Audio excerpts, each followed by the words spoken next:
श्री सीतारामचंद्राभ्या नमः।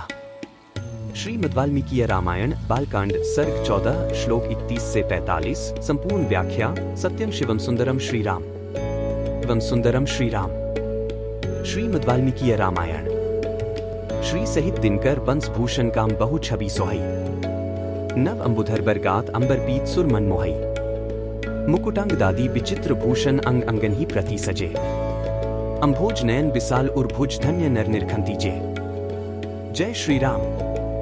श्रीमद् वाल्मीकि रामायण के इस विशेष अध्याय में आपका स्वागत है। आज हम बालकांड के सर्ग 14 के श्लोक 31 से 45 तक का गहराई से अध्ययन करेंगे। यह भाग रामायण के उन महत्वपूर्ण रहस्यों को उजागर करता है जो हमें धर्म, नीति और जीवन मूल्यों की शिक्षा देते हैं। आइए शुरुआत करें। पिछले अध्याय में हमने देखा कि राजा दशरथ के कुल की महानता और उनकी अद्भुत शासन नीति का वर्णन किया गया था। अब हम आगे बढ़ते हैं और जानते हैं कि आगे की घटनाएं किस दिशा में जाती हैं। आज हम बालकांड सर्ग 14 के श्लोक 31 से 45 का अध्ययन करेंगे। यह भाग हमें अयोध्या के गौरवशाली अतीत, धर्म की महिमा और रामायण की गहराई को समझने में मदद करता है। रामायण के इन श्लोकों से हमें क्या शिक्षा मिलती है? धर्म और नीति के कौन कौन से गूढ़ संदेश छुपे हैं? कमेंट में बताइए। शामित्रे तु हयस्तत्र तथा जलचराश्चिये ऋषिभ्यः सर्वमेवैतन युक्तं शास्त्रतस्तदा 31। शामित्र कर्म में यज्ञ, अश्व तथा कूर्म आदि जलचर जंतु जो वहां लाए गए थे, ऋषियों ने उन सबको शास्त्र विधि के अनुसार पूर्वोक्त यूपों में बांध दिया। 31। पशूना तृष्टं तत्र यूपेषु नियत तदा अश्वरत्नोत्तमं तत्र राज्ञो दशरथस्य 32। उस समय उन यूपों में 300 पशु बंधे हुए थे तथा राजा दशरथ का वह उत्तम अश्वरत्न भी वही बांधा गया था। 32। कौसल्या तमहयं तत्र परिचर्य समन्ततः कृपाण विशारैनं त्रिभ्यः परम्या मुदा 33। रानी कौसल्या ने वहां प्रोक्षण आदि के द्वारा सब ओर से उस अश्व का संस्कार करके बड़ी प्रसन्नता के साथ 3 तलवारों से उसका स्पर्श किया। 33। पतत्रिणा तदा सार्धन सुस्थितेन चचित्सा अवसद रजनीमेका कौसल्या धर्म कामया 34। तदंतर कौसल्या देवी ने सुस्थिर चित्त से धर्म पालन की इच्छा रखकर उस अश्व के निकट एक रात निवास किया। 34।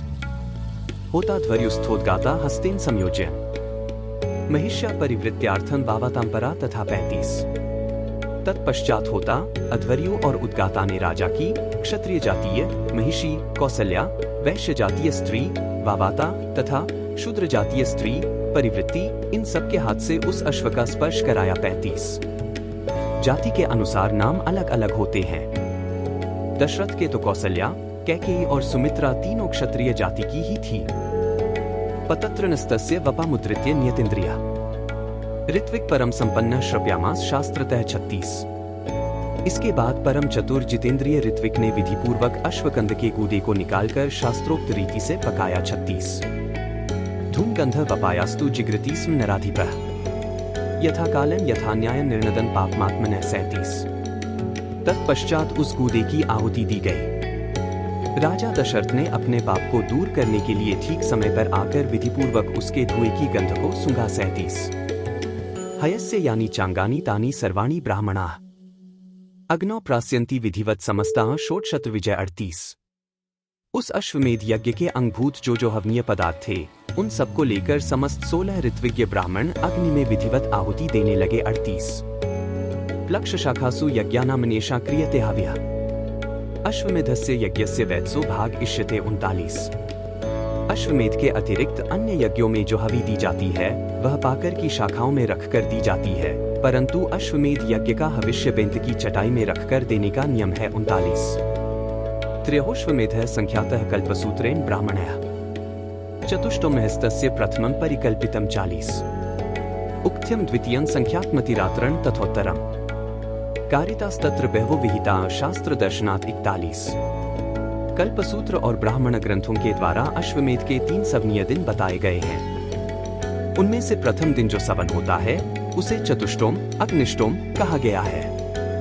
द्वितीय दिवस साध्य सवन को उक्थ्य नाम दिया गया है तथा तीसरे दिन जिस सवन का अनुष्ठान होता है, उसे अतिरात्र कहते हैं। उसमें शास्त्रीय दृष्टि से विहित बहुत से दूसरे क्रतु भी संपन्न किए गए। 40 से 41। ज्योतिष्टमायुषी चैवं तिरात्रो च निर्मितो अभिजित विश्वजिच्चैव माप्तोर्यामो महाक्रतुः 42। ज्योतिष्टोम आयुष्टोम यज्ञ 2 बार अतिरात्र यज्ञ, 5वां अभिजित, 6ठा विश्वजित तथा 7वें 8वें आप्तोर्या में सबके सब महाक्रतु माने गए हैं, जो अश्वमेध के उत्तर काल में संपादित हुए। 42। प्राची होत्रे ददो राजा दिशं स्वकुलवर्धन अध्वर्यवे प्रतीची तु ब्रह्मणे दक्षिणा दिशम 43। अपने कुल की वृद्धि करने वाले राजा दशरथ ने यज्ञ पूर्ण होने पर होता को दक्षिणा रूप में अयोध्या से पूर्व दिशा का सारा राज्य सौंप दिया, अध्वर्यु को पश्चिम दिशा तथा ब्रह्मा को दक्षिण दिशा का राज्य दे दिया। 43। उद्गात्रे तु तथोदीची दक्षिणैषा विनिर्मिता अश्वमेधे महायज्ञ स्वयंभू विहिते पुरा 44। इसी तरह उद्गाता को उत्तर दिशा की सारी भूमि दे दी। पूर्व काल में भगवान ब्रह्मा जी ने जिसका अनुष्ठान किया था, उस अश्वमेध नामक महायज्ञ में ऐसी ही दक्षिणा का विधान किया गया है। 44। प्रजाप्तिर्श्वमेधमसृजत प्रजाप्ति ने अश्वमेध यज्ञ का अनुष्ठान किया। इस श्रुति के द्वारा यह सूचित होता है कि पूर्व काल में ब्रह्मा जी ने इस महायज्ञ का अनुष्ठान किया था। इसमें दक्षिणा रूप से प्रत्येक दिशा के दान का विधान कल्पसूत्र द्वारा किया गया है।